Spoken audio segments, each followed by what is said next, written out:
गुजराती में। और आज का वीडियो मैंने डिसाइड किया कि मुझे किचन में शूट करना चाहिए क्योंकि किचन मेरी फेवरेट जगह है। और इनफैक्ट कोई भी हेल्थ और फिटनेस और अपने लाइफस्टाइल को मेंटेन करने के लिए एक्सरसाइज शायद उतना बड़ा पार्ट प्ले नहीं करती जितना किचन प्ले करती है, क्योंकि हम में से बहुत सारे लोग बहुत रेगुलर वर्कआउट नहीं करते हैं और एक डेली सिंपल फिजिकल एक्टिविटी पे भी स्टिक कर सकते हैं, जैसे कि simple activities like walking, jogging and क्योंकि काफ़ी लोग वर्किंग भी होते हैं तो बहुत सारे लोग जिम नहीं जा पाते हैं या बहुत सारे लोग पर्सनली जिम जाना पसंद भी नहीं करते हैं।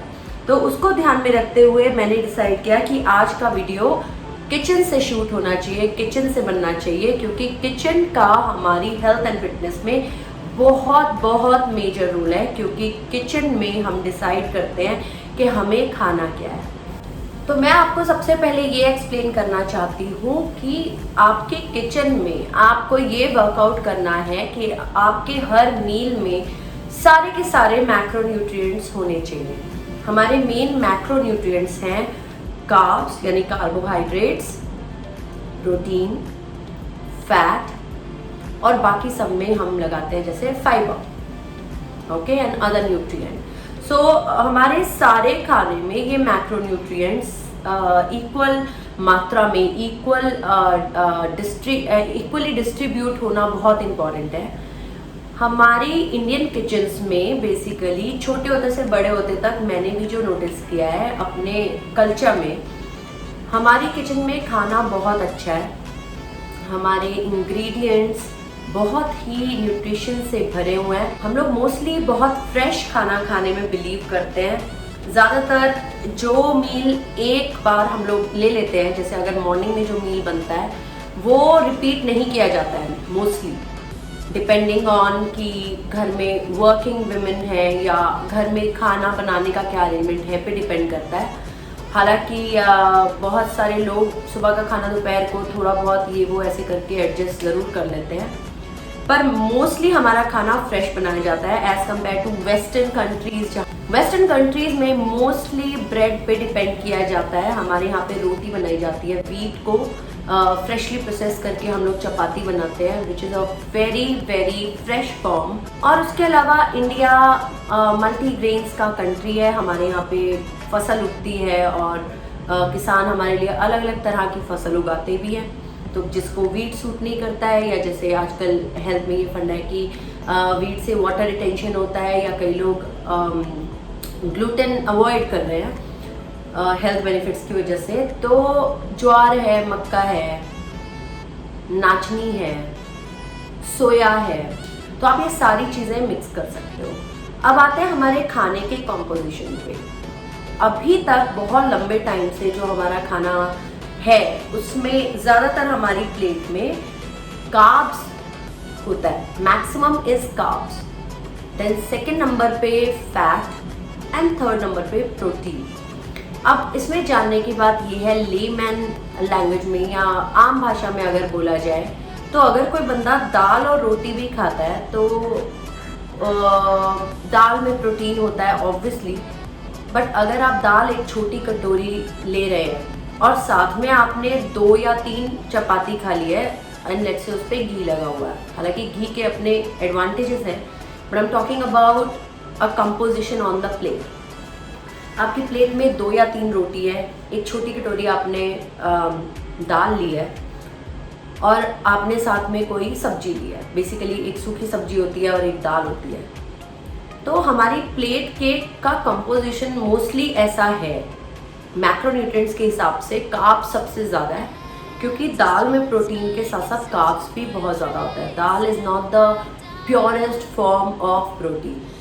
ऐसा बोल सकते हैं कि दाल में प्रोटीन भी होता है भरपूर मात्रा में होता है, नो डाउट, बट उसमें कार्ब्स भी होता है। एंड नाउ आपने साथ में 2 या 3 या जो भी 1 या 2 चपाती ली है और उसमें भी कार्ब्स है, और फिर उसके ऊपर से आपने उसमें घी लगाया है या दाल में भी घी डाला हुआ है, तो वो फैट हो गया और प्रोटीन की जो क्वांटिटी है वो बहुत कम रह गई। और बहुत सारे लोग सैलेड के नाम पे सिर्फ 2 या 3 क्यूकम्बर्स, बहुत ज़्यादा क्वांटिटी नहीं होती है, और ज़्यादा से ज़्यादा साथ में थोड़ी सी कर्ड होती है। कर्ड की क्वांटिटी भी 2 या 3 चम्मच ही होती है। अब मेरे हिसाब से अगर इस पूरे कंपोनेंट को अगर ठीक करना हो तो आप अपनी चपाती में सोया या चना वो सब यूज़ कर सकते हैं, जिससे उसका थोड़ा सा प्रोटीन कंटेंट बढ़ जाए। उसके अलावा आपने दाल थोड़ी सी ज़्यादा ले लेनी है। चपाती अगर आप 2 खाते हो तो 1 चपाती खाओ। घी आपने ऑलरेडी दाल बनाने में यूज़ किया होगा, तो आप हल्का सा घी चपाती पे लगा लीजिए, और वो भी दिन के टाइम आप लगाइए। अगर आप पर्टिकुलरली अपनी बॉडी पे काम कर रहे हैं तो रात को थोड़ा सा फैट अवॉइड कर सकते हैं। अब इसमें अगर आप सैलेड ऐड कर रहे हैं तो मैं आपको सजेस्ट करूंगी कि आप एक प्लेट भर के सैलेड लीजिए।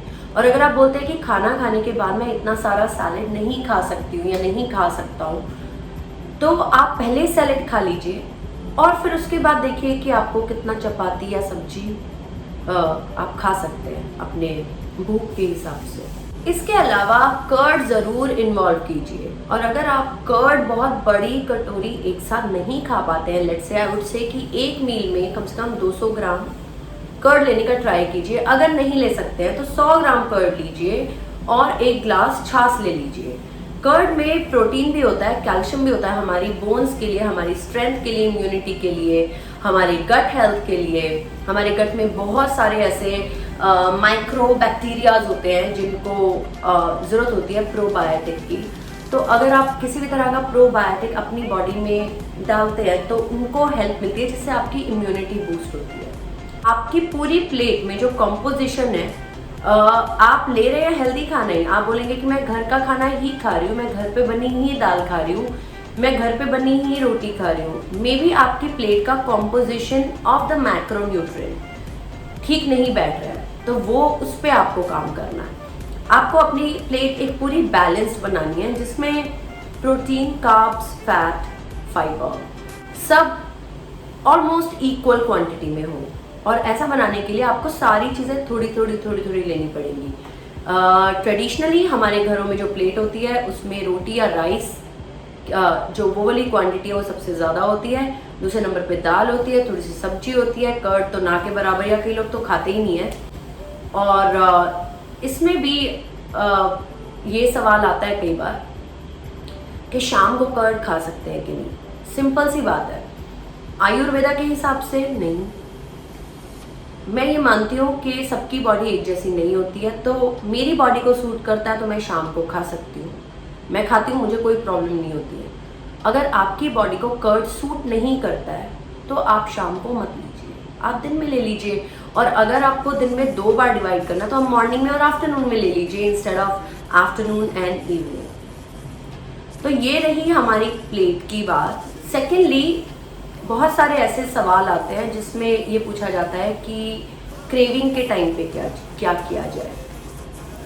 क्रेविंग के लिए सबसे अच्छी चीज़ है कि आप अपने फ्रिज या अपनी किचन में स्टॉक कीजिए ऐसी चीज़ें जो फिलिंग भी हो और हेल्दी भी हो, और जिसमें ऑब्वियसली न्यूट्रिएंट्स हो ही हो। क्योंकि मोस्टली जब क्रेविंग होती है तो हम जंप करते हैं पैकेज फूड के ऊपर, जैसे भुजिया, चिप्स, इस टाइप का जंक फूड। और मेरे सजेशन के हिसाब से हमें चाहिए कि हम ऐसी चीज़ें स्टॉकिंग करें, जैसे अगर आफ्टरनून तक आपको ऐसे कुछ भी क्रेविंग होती है, बनाना इज़ वेरी गुड, क्योंकि फुल फिलिंग होता है, न्यूट्रिएंट्स कूट के भरे हुए हैं और हमारे हेल्थ के लिए भी अच्छा है।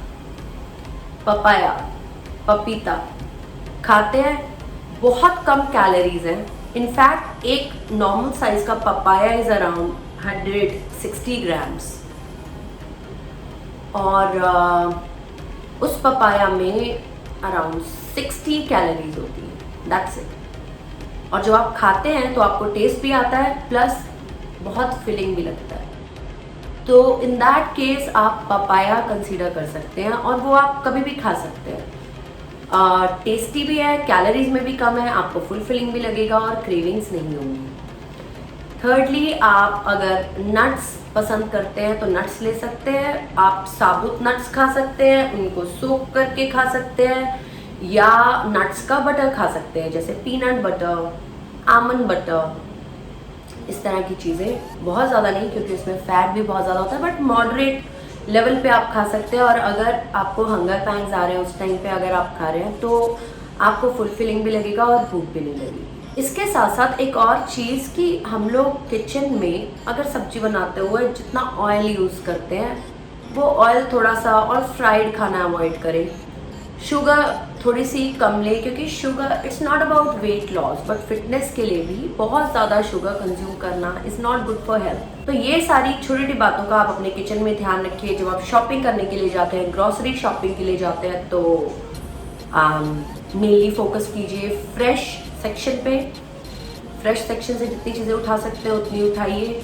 नेक्स्ट आप जा सकते हैं डेयरी सेक्शन पे, जिसमें आप प्रोबायोटिक, कर्ड, पनीर, वो सब इंक्लूड कर सकते हैं। प्रोटीन को इंक्लूड करने के लिए अगर आप वेजिटेरियन हैं तो आप पनीर, टोफू, सोया। कार्ब्स का ध्यान रखते हुए चना,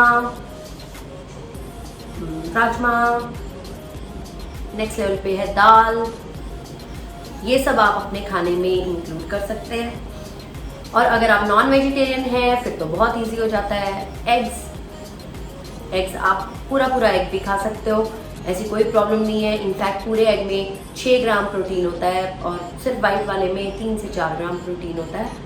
और बहुत ज़्यादा एग्स मतलब कितने खा लेंगे? बॉडी बिल्डर्स तो खाते हैं 12 अंडे, 15, 18 अंडे। हम लोग कितने? जनरल लाइफ में अगर बात की जाए तो एक मील के साथ 2 एग्स, दैट्स इट। पूरा एग ले लीजिए, कोई इश्यू नहीं।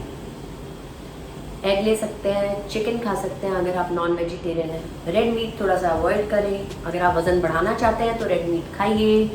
अगर आप वज़न बढ़ाना चाहते हैं तो राइस खाइए, जीरा वाला राइस बनाइए, वो नहीं स्टार्च निकाल देते हैं वाला नहीं, नॉर्मल कुकर में पकाते हैं ना जीरे का तड़का लगा के, वैसे वाला। और अगर वेट लॉस पे है तो राइस को बॉईल करें, थोड़ा एक्स्ट्रा पानी डालें, उसका स्टार्च निकाल दें छान के। ऐसे बहुत सारी चीज़ें हैं जो आप किचन में अपने गोल के हिसाब से कर सकते हैं। पर कॉमन फंडा सिर्फ एक ही है कि हमें हेल्दी खाने पे स्टिक करना है। अपनी किचन में हमारी ऐसी चीज़ें अवेलेबल होनी चाहिए हमारी किचन में जो हमें हेल्दी ऑप्शंस दें। जब हमें बहुत भूख लगी है, हम अचानक घर पे आए हैं, हमें बहुत भूख लगी है, प्रिपरेशन का टाइम नहीं है, तो हम क्या करेंगे? पैकेट नहीं खोलने के अलावा ऐसे कौन कौन से ऑप्शंस हमारी किचन में हमेशा अवेलेबल होने चाहिए। तो आई होप आपको आज का वीडियो अच्छा लगा होगा। आज की बात, आज की टॉक दिल से बात की है, मतलब जो मैं ऑलरेडी अपनी किचन में फंडास यूज़ करती हूँ, इतने साल के एक्सपीरियंस से जो मुझे समझ में आया मैंने आपको बताने की कोशिश की है एक आम भाषा में। तो आप कमेंट करके बताइए कि आपको मेरा वीडियो कैसा लग रहा है, and I will come back with more interesting topics, more interesting videos. Till then,